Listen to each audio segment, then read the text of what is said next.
Hi, and thanks for watching this library research video.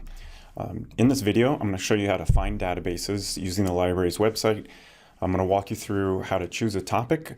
Then I'm going to show you how to search the databases for that topic. And then I'm going to take you through the steps of developing a topic using the databases. So just let me get you this initial information. I am your SJSU librarian for the areas of psychology and counselor education. My name is Bernd Becker. If you ever have any questions for me with research in these areas, you can email me at the email address on the slide here.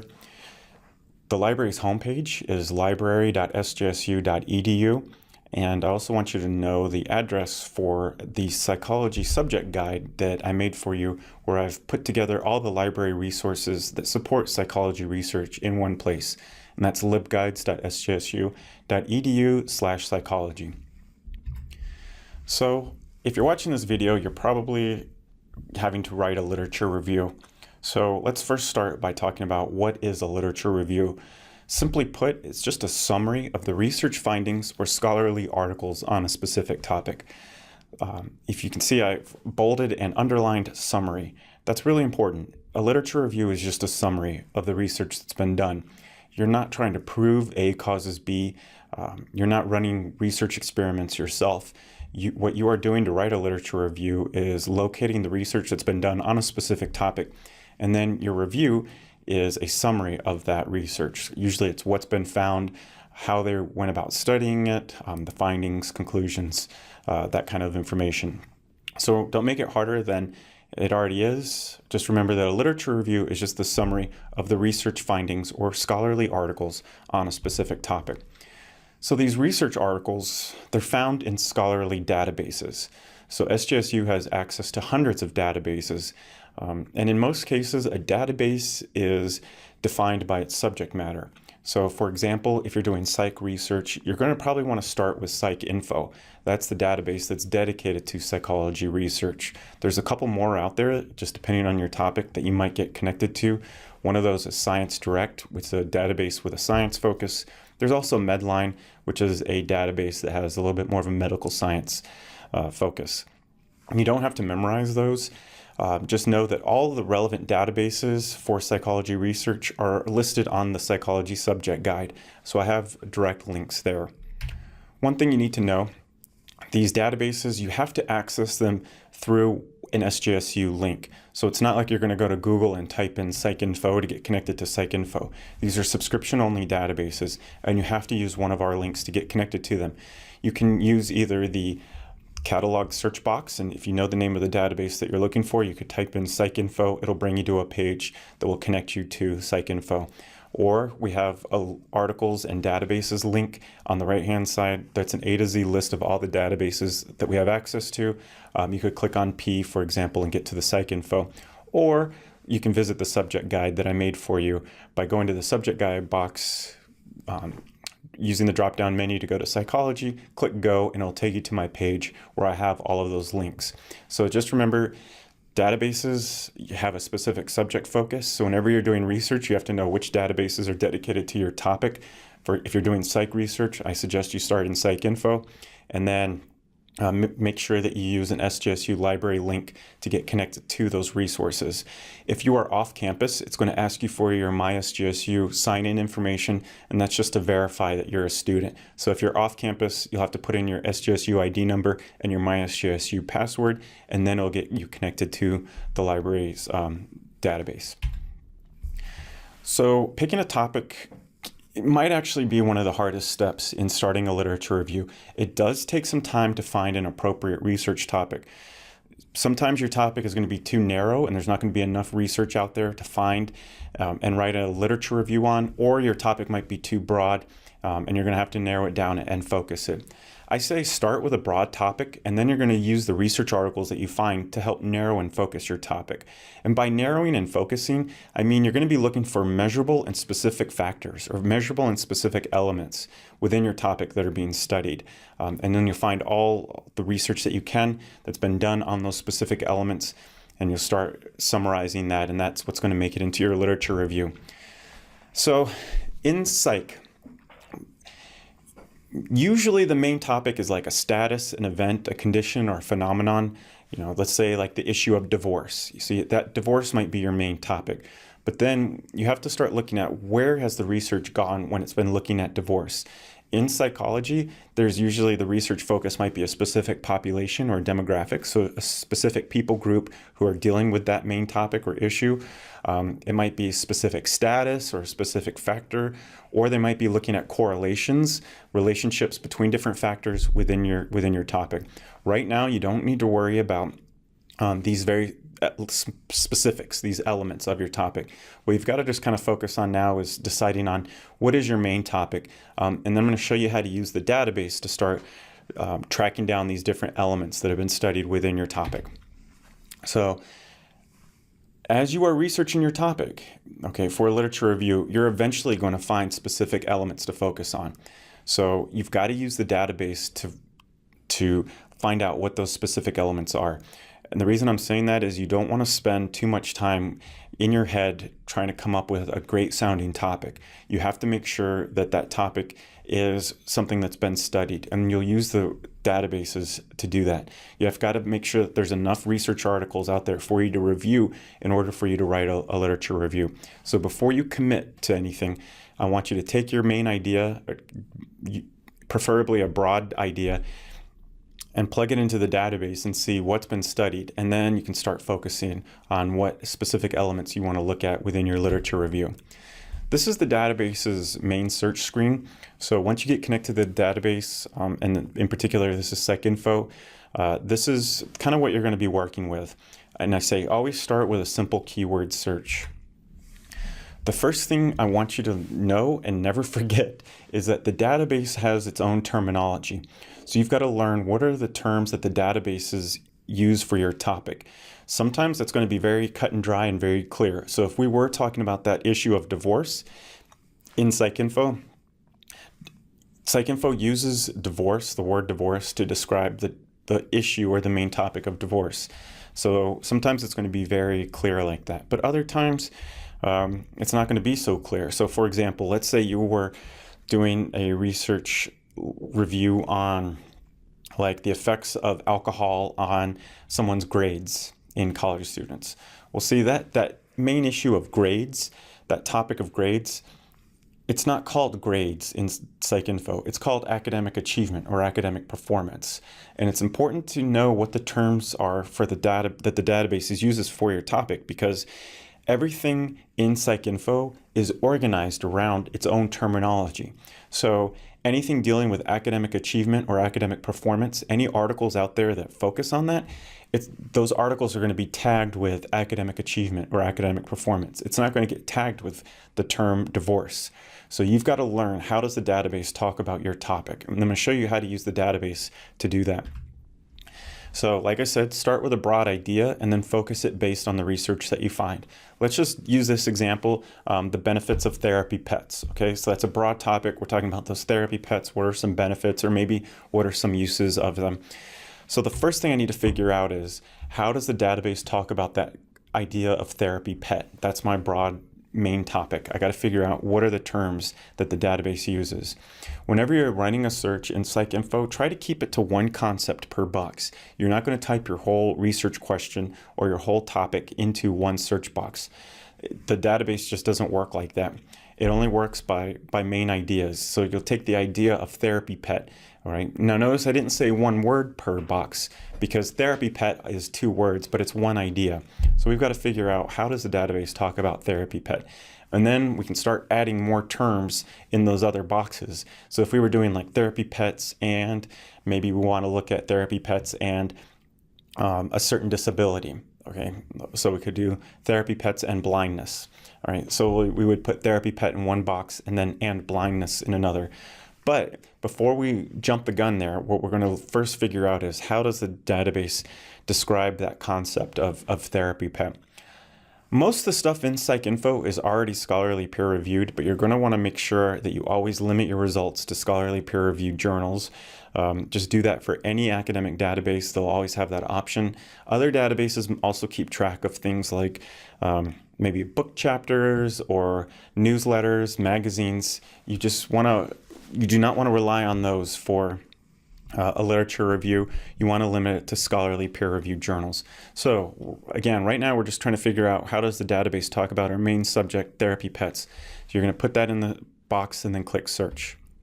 All right, this is your search results screen. Now let me break this down for you. It's the same. I go through the same process every time I run a search. The first thing I look at is the number of search results. In this case, there's only 16. You're not going to have an emotional reaction to that number. There is no magic number. It's going to be anything from a really low number like 16 to anything like in the hundreds of thousands. All right, that number is just an indicator of something. If it's very, very low, you've got to double check your spellings. The database is not very forgiving with misspellings. So if you misspell something, sometimes it'll just say no results found. If you get that, just double check that you have things spelled correctly, or maybe you crammed too many terms into the search box and it got a little overloaded. But in this case, eventually I want a results list. Once I start getting it a little bit more focused, that will have a number of results that I can comfortably sit down in one sitting and scan through to see if I'm on the right track or not. But right now, with a very low number like 16, that tells me something. Because this idea of therapy pet isn't something that's obscure or rare. It's kind of should be a pretty developed topic. So there's something strange happening where there's only 16. I spelt therapy pet correctly, so that now I know that it probably has to do with something that the database uses a different set of terms for that idea of therapy pet, and I'm going to gotta figure out what that is. The next thing I look at is over on the left-hand side of the screen in the red box here. You see the publication date. That is the date range of the articles in your immediate list. So right now in this list of 16, I'm looking at articles from 2000 to 2016. Old stuff isn't necessarily bad at all, okay? But sometimes you're going to have that assignment that says you have to use articles within like the last 6 years or the last 10 years. That's where you can start putting in that date range. And when you put in a specific date range, your results list will get refreshed, so you'll only be looking at those.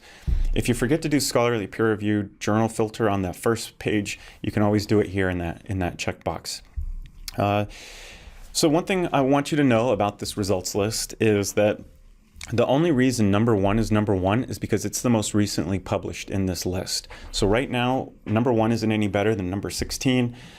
Don't get into the habit of thinking that whatever's on your first page of results is the best stuff.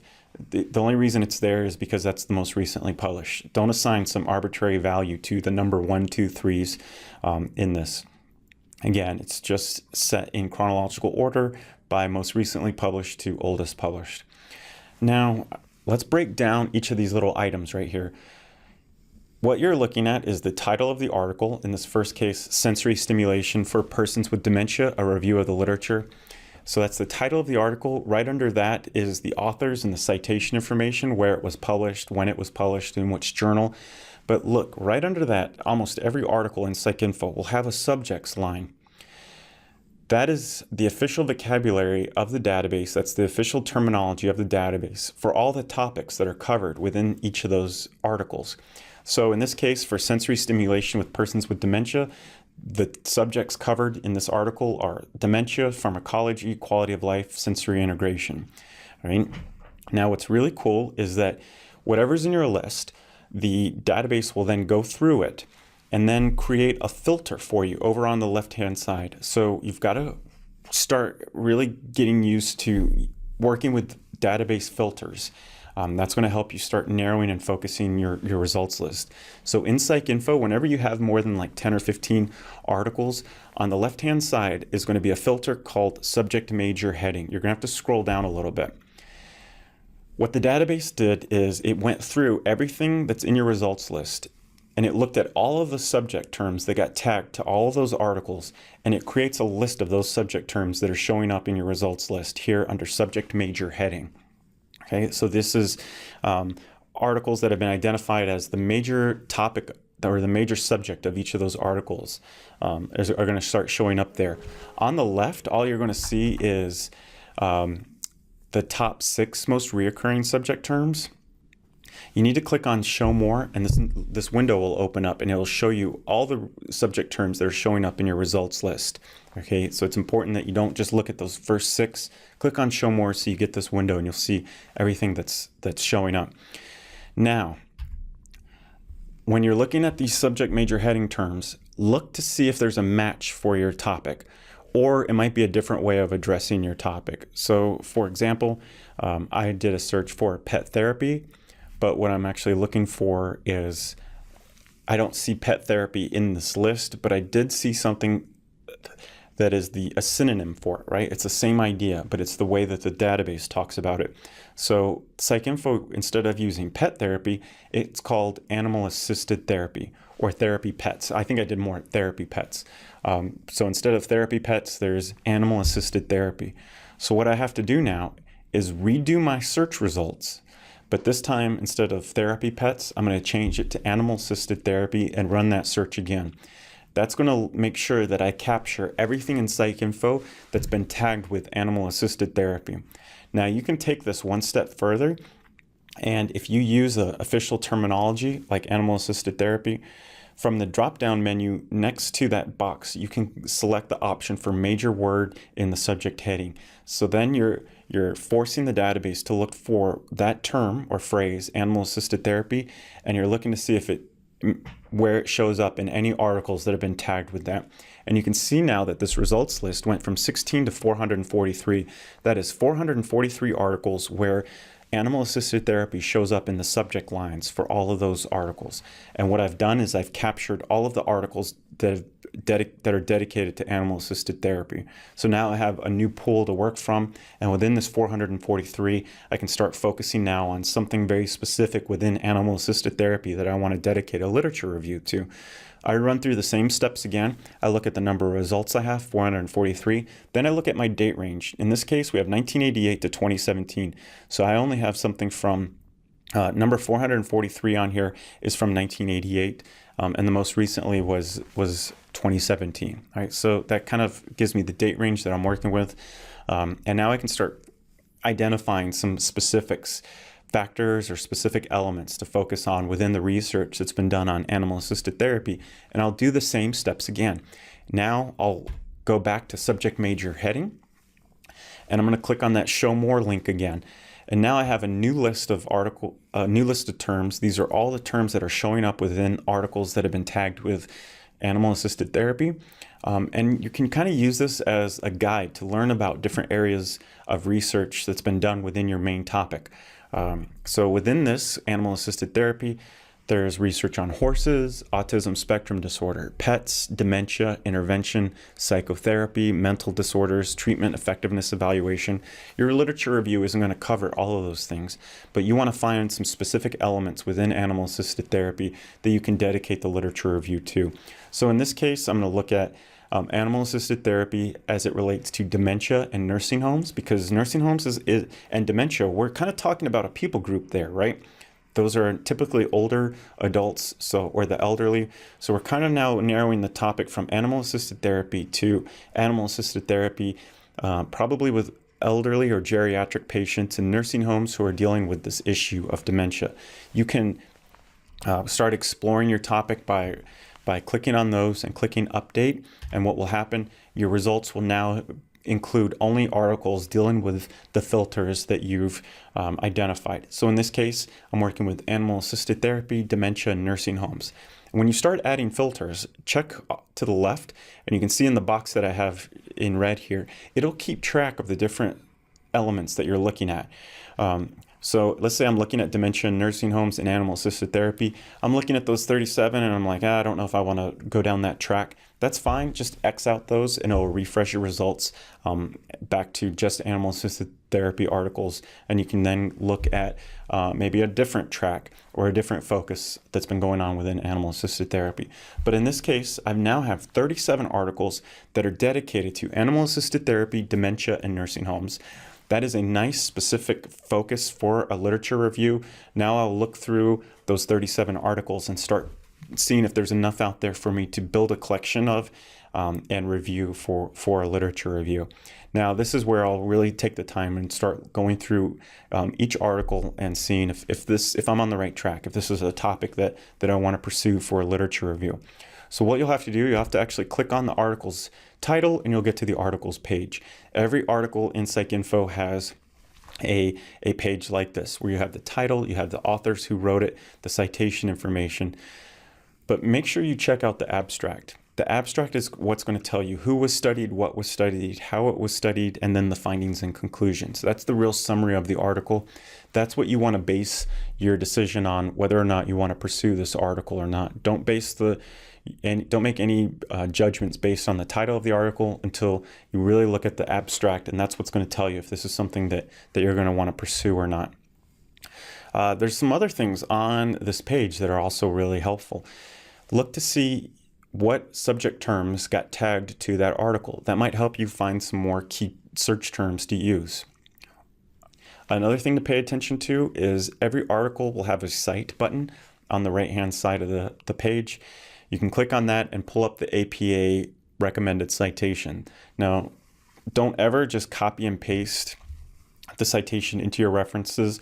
You need to make sure that it's correct. A lot of the times where it messes up will be with capitalizations. So make sure it capitalizations in the article's title and in the journal's title. So just make sure that the capitalization rules are appropriate. Sometimes the database tries to capitalize everything, and that's not the rule. In the article's title, the only thing that should be capitalized is the first letter of the first word of the title, and if there's a subtitle, the first letter of the first word. So in this example, the only things that should be capitalized would be the A in animal-assisted intervention, and then the E in effects, and that's the first letter of the first word of the subtitle. So if that was in our citation, those are the only things that would be capitalized. Sometimes these automatic citations, what they try to do is capitalize every letter, and that's what you've got to avoid. So as you're going through your article lists, as you're finding useful articles, you're going to be able to add them to a folder. That's really the only way for you to save the articles and come back to later. So if you don't have a database account, you're going to have to create a database account and then find the add to folder icon that's next to each article. And then once you're signed into your account, add it to your folder, and you're going to be able to go back and access those. If you don't have a database account yet, at the very top of the PsycInfo screen, in the top bar, there's going to be a little sign in button. And you're going to click on sign in. If you've never made an account, just click on the link that says create a new account, and this will create a database account, which actually gives you a folder that you're going to be able to come back to and save articles in. So going back to developing your topic now,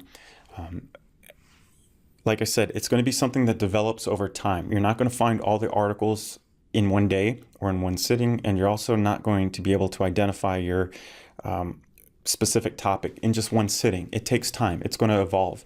So in this case, there's animal-assisted therapy, and then what were the various subtopics within that? Well, there was dementia and autism and depression. So there's, some of the research went down the route of what are the conditions or status that someone is dealing with in animal-assisted therapy. So in dementia, autism, those are conditions. Also, the research kind of went down a track of looking at how different specific animals are used. So you might want to look at dogs or horses within animal-assisted therapy. Your lit review isn't going to cover all of those things. Let me be clear. The lit review is not going to cover every little topic, subtopic within your main topic.